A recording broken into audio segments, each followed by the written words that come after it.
All right, today we're diving into something, well, it's truly fascinating.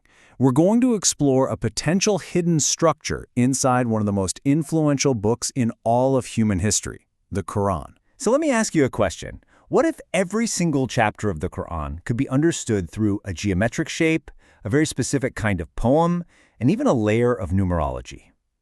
That's the big central question we're going to try to unpack today. The source material we're digging into calls this the Pentagon Quran system.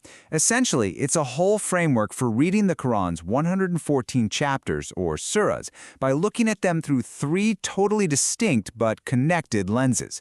So let's deconstruct this system piece by piece. Okay, let's start with that first layer, the poetry. The system argues that the core essence of every single surah can be boiled down into a short 5-line poem. And what's really wild is that all of these poems apparently follow the exact same narrative pattern. And this 5-phase structure is absolutely key. According to this system, every poem kicks off with a core theme. Then it introduces a trial or a challenge, and then describes the struggle to get through it. The fourth part is where you see this moment of divine mercy or a solution, and the poem always wraps up by affirming divine unity, or tawheed. And that's a direct link back to the pentagon shape, which we'll get to in a minute. And here, this is a perfect example of that structure in practice. This is the poem for Al-Fatiha, which is the very first chapter of the Quran. You can literally see the flow right here. It starts with the theme, mercy. It moves to the trial, being led astray. Then the struggle, finding the right path. The resolution is divine mercy. And it ends, of course, with that final line tying it all back to the pentagon. Okay, let's move on to the second layer and see how this all builds. This is where things get a little mathematical. The system uses numerology, what the source calls ijaz adadi, or numerical miracles, to try and find a deeper, symbolic meaning. So the big idea here is that the number of verses in any given chapter isn't just random.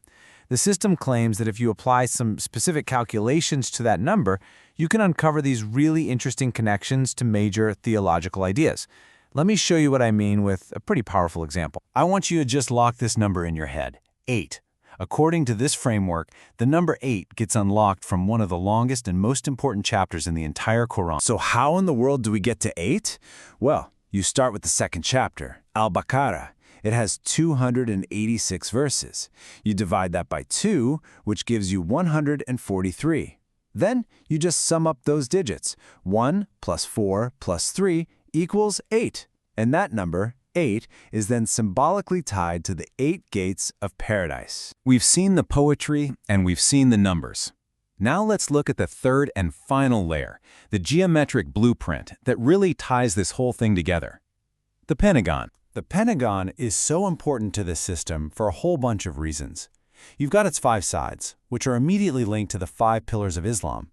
Mathematically, it's famous for its perfect harmony and its connection to the golden ratio, that number you see in beautiful art and nature.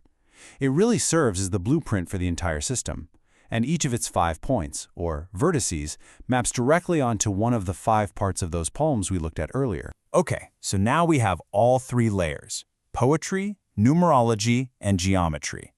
Let's put them all together and see how this system actually works on one of the most famous surahs, Yasin, which is often called the heart of the Quran. First up, the poem. And you can see it, right? It follows that exact same 5-part story we talked about. It opens with the theme of guidance, it confronts the trial of disbelief, it describes the struggle to uphold the truth, it shows mercy to those who believe, and it closes by linking it all to the pentagon of Yasin. Next up, the numerology. Yasin has 83 verses, so the system adds the digits. 8 plus 3 equals 11. Then it does it again. 1 plus 1, and you land on the number 2. And this number is interpreted as a symbol for cosmic duality.